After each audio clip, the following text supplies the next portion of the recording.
Salut! Nouvelle année, nouveau format oblige, j'ai envie de vous parler à partir de maintenant d'actualité. Le cinéma, c'est pas que des films, c'est aussi des gens qui travaillent, une industrie, une technologie, une histoire. Et tous les jours, il y a des super nouvelles qui gravitent autour du monde du cinéma, et cette année, j'ai envie de les partager avec vous. Ça pourrait être des innovations technologiques, des débats qui secouent le monde du cinéma et de l'audiovisuel en général, ou parfois des chiffres qui font plaisir. Et dans ce premier épisode de Ça va cinéma, c'est de bons chiffres dont j'ai envie de vous parler.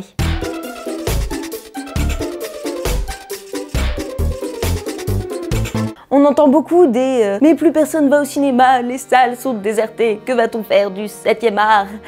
Et bah très bonne nouvelle parce que le CNC, qui est le Centre National du Cinéma et de l'Image Animée, en gros c'est eux qui savent comment ça marche tout le cinéma en France, a annoncé un record de fréquentation des salles de cinéma en France en 2019. Cette année, il y a eu plus de 213,3 millions d'entrées dans les salles françaises. D'après le CNC, c'est le deuxième plus haut chiffre depuis 1966. En plus haut encore, on a 2011 avec la sortie d'Intouchables.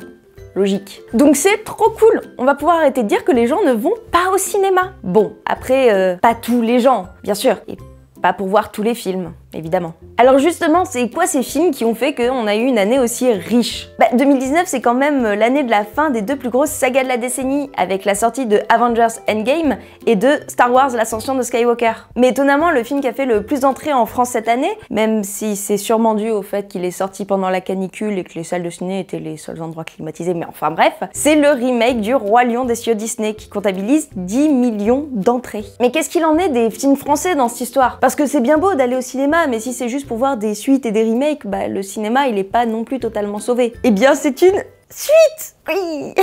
Ouais. Qui a fait le meilleur chiffre français avec Qu'est-ce qu'on a encore fait au bon Dieu, qui a été un réel succès. Attendu, mais un succès quand même. Mais après, ce film, c'est un peu ce qu'on appelle le film pour le spectateur dit occasionnel, celui qui va voir un film ou deux par an au plus et qui est souvent ton père ou ta mère. Donc si on exempte ce film, l'année a été quand même plutôt cool pour des réals français plutôt discrets habituellement, comme pour Édouard Bergeon avec Au nom de la terre ou Les Misérables de Ladjli. Pour ce genre de production, ce sont des super chiffres. Et notons que Les Misérables a reçu le Grand Prix du jury au Festival de Cannes en mai dernier, et que Portrait d'une jeune fille en feu de Céline Sciamma a reçu quant à lui le prix du scénario. Une année.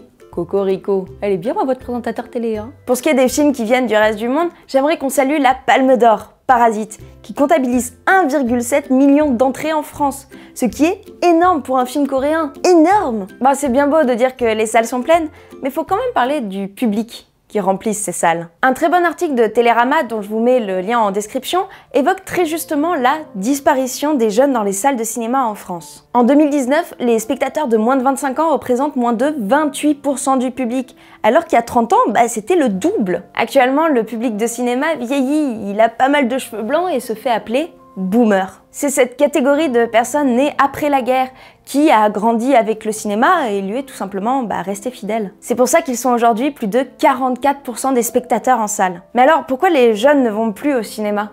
Parce qu'un jeune, c'est pauvre en fait. L'argent de poche donné par papa-maman ou par son premier taf, il préfère le mettre dans autre chose que dans une place de ciné à 15 balles.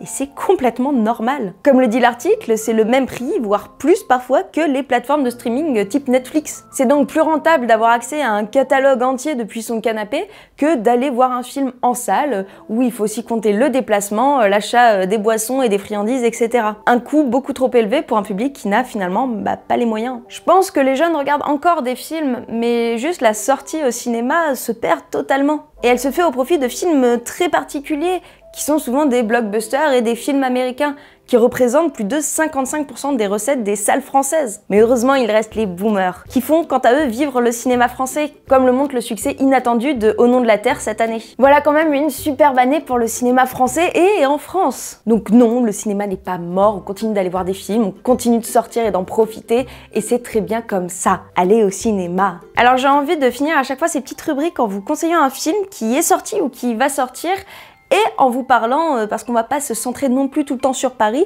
d'événements autour du cinéma qui se passent partout en France dans les prochaines semaines de sortie de ces vidéos. Alors mon conseil film de la semaine, c'est Les 4 filles du Dr March de Greta Gerwig. Greta Gerwig, c'est une réalisatrice ô combien féministe, et ça se sent dans son nouveau film. C'est l'histoire des 4 filles d'une famille d'Amérique pendant la guerre de sécession qui grandissent et deviennent des femmes, avec tout ce que ça implique à l'époque. C'est un film sur l'indépendance, sur les relations familiales et évidemment sur le féminisme, et qui sonne étrangement très actuel. Le casting est ouf, avec Emma Watson, Saoirse Ronan ou encore Florence Pugh, qu'on a pour la plupart découvert l'année dernière avec Midsommar. Perso, j'ai pleuré pendant 2 heures non-stop, parce qu'il traite très bien de l'émancipation de la femme, et c'est un sujet, moi, qui me touche énormément. Et je vous conseille également de voir la version de 1994 avec Winona Ryder.